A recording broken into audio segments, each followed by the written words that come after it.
Senator Manny Pacquiao delivering a privileged speech about the country's power supply situation. Let's listen in.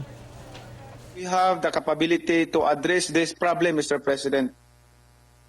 Nagkaroon po ng hearing on Joint Congressional Energy Commission noong April 27 upang pag-usapan ang power demand supply outlook for the summer. Matatandaan po natin na tinanong ni Senator Coco Pimentel si Secretary Cosi kung may chance ba, malaking chance na magkaka-blackout o brownout or power outage ngayong summer. Ang sagot po ng ating Secretary, I discussed the scenarios in case of power plant breakdown. He ended his reply by saying, through the end of the year, the supply is breaching the blue line. So we have enough contingency, regulating and dispatchable reserve. That is the comfortable level that we have. So to make it short, sa ngayon po wala tayong makikitang high risk kung magkakaroon tayo ng shortage. Patuloy pong nagtanong si Senator Coco Pimentel, Mr. President, tungkol sa estado ng power plants. Secretary Cosi said that they are very particular about the preventive maintenance of the power plants.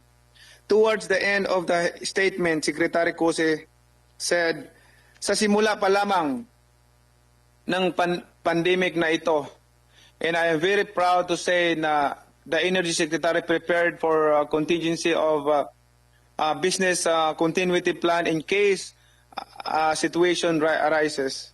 And in fact, mayroon tayo ngayong nangyari, and it is major tinutuloy natin ang mga to make sure na ang business continuity plan is in place and hindi tayo magkakaroon ng interruption, Mr. President. Sa joint hearing na yan, paulit-ulit na tinanong ng ating mga mambabatas kung magkakaroon ba ng power interruption mula April hanggang June. During that hearing in April, Senator Sirwen Gatchalian, Chairman of the Senate Energy Committee, emphasized that there should be an impeded power supply, especially for the cold storage facilities of COVID-19 vaccines. Isa po yan sa mga kinababahala natin, Mr. President. Sapat nga ba ang power supply para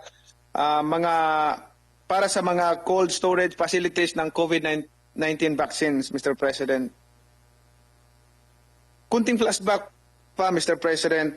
Do we remember that time in 2016 when brownouts hit Luzon?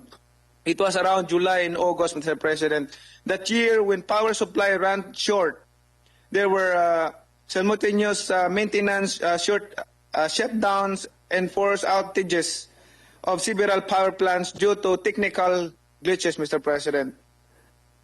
5 years ago, Secretary Cosi declared that there is no looming power crisis. And here we are, having brownouts, Mr. President, nasa red alert pa naman tayo ngayon.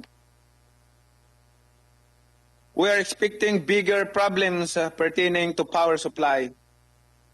Have we done enough preparations for the surge in power supply demand this summer? This is a recurring problem, Mr. President.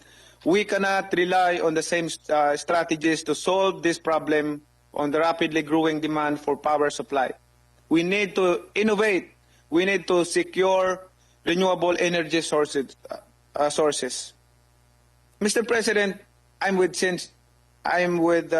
Senator Win Gatchalian and our colleagues in the Senate in calling for accountability for all the concerned agencies. We need proactive leaders. We need dedicated officials who will fulfill their sworn duties and responsibilities to the Filipino people. Paulit-ulit po ako nananawagan, Mr. President, na itigil na muna natin ang politika.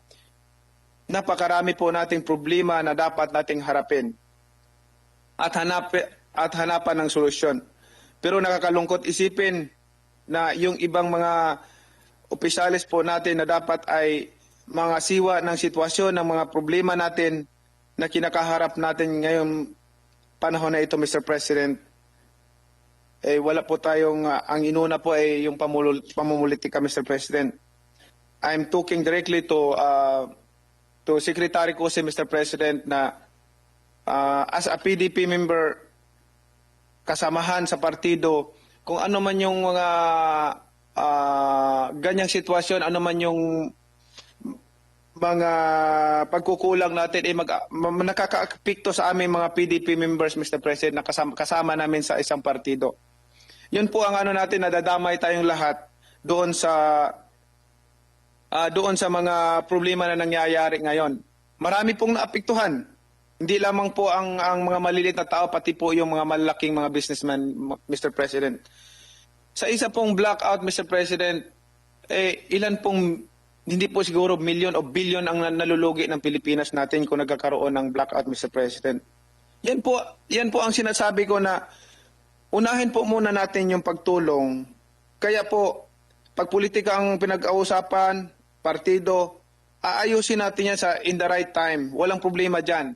Pero ang ibig kong sabihin, yung problema muna ng bansa natin at upagin natin dahil maraming mga kababayan ang maapektuhan pagka nagkaroon, especially this crisis, Mr. President, na nagkakaroon ng blackout, Mr. President, sa Metro Manila and other places in this country, Mr. President. Maraming naapektuhan, especially yung pag-aaral ng mga bata sa school. Yung mga estudyante natin na nag-online, ang dami nag-online ng mga estudyante natin ngayon, hindi pumapasok. Yung negosyo pa. Tatlong senador, Mr. President, wala kahapon dahil sa brownout, Mr. President. Naapektuhan sila. So, ang ibig ko lang sabihin dito, hindi naman sa personal kong concern, kundi sa lahat ng mga concern, Mr. President. Anticipated ko na kasi yan na pag dumating yung problema, ang partido natin, ang partido ng PDP, ang maapektuhan dahil the Secretary ko is a member of a PDP party, Mr. President. So lahat kaming mga members nadadamay kami. So that's our concern, Mr. President. We're not going to talk about politics right now. This is not the right time to talk about politics, Mr. President.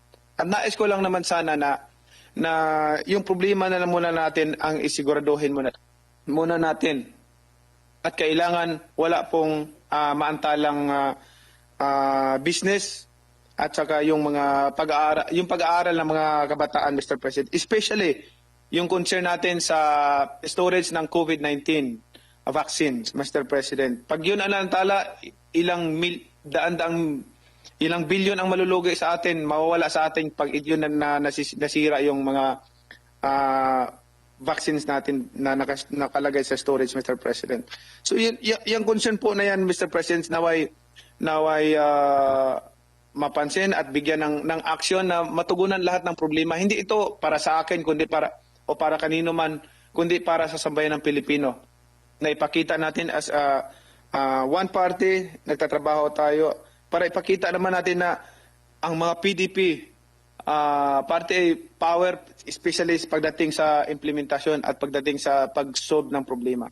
Yan po, hindi po tayo dapat mag-away-away, dapat magkaisa po tayo in terms of, especially in this crisis, Mr. President. We should pray together para po tayo ay may biyaya ng Panginoon at iligtas tayo sa kapahamakan. Yan po, Mr. President, naway magbigay aral sa ating lahat. Ako man ay pwede rin uma-accept din ako ng advice, anything na advice na makaganda sa atin, makaganda sa aking trabaho. No problem with that. But this advice is, I think, very important na unahin lang muna natin yung trabaho natin, saka na yung politika. Kaya divided yung mga tao because of the politics. So, saka natin pag-usapan yung politika pag may eleksyon na. Pero hanggat walang eleksyon, wala pang eleksyon, huwag muna tayo mag-usap ng politika. Pag-usapan natin kung paano tayo makakontribute at paano natin ma-resolve ang mga problema ng ating bansa. Yan po. Kasi naapektuhan din ang ating Pangulo niyan. No? Ay, pinagkatiwalaan ka dyan ng Pangulo, nilagay ka dyan dahil tiwalat siya sa'yo hindi yung madismay yung Pangulo sa'yo, naglagay sa'yo. So, kailangan ipakita din natin na may accomplishment tayo nagawa. So, Mr. President, yan po ang aking saloobin. At maraming salamat, lalo sa aking mga colleagues.